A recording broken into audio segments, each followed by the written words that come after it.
Hello and welcome to the Field-Proof tutorial on managing system users. In this tutorial we'll be covering how to add a new user to the system and how to manage existing users from within the system. We'll also be talking about user permissions and roles and what each different role is.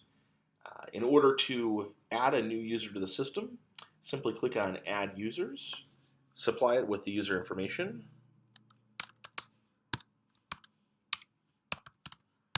say test user 2, and we'll say user at test.com for the email address, the phone number,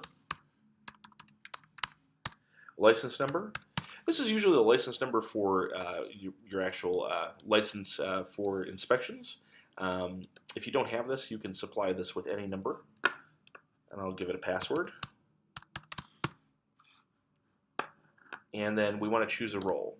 In regards to the roles in the system, the first role is the administrator. This is the role that will allow the individual that you're adding to the system to be able to manage everything about the system, from inspections to contacts to facilities to also the payment information and the actual plan for the system. So if you do not want an individual to have access to change the current subscription plan that your company is on, then make sure you do not add them as administrators.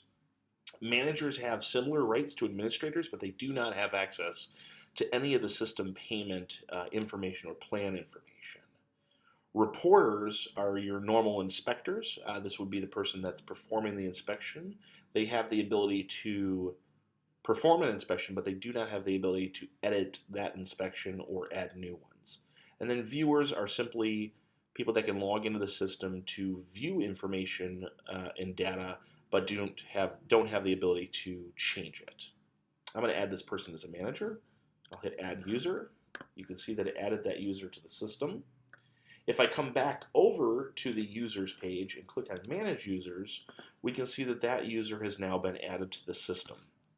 If I need to update or edit this user, all I have to do is click on the Update button, and then I can update any part of this user's information. Maybe I want to make them a reporter. Just simply click Save, and now all of that information has been updated and saved to the system.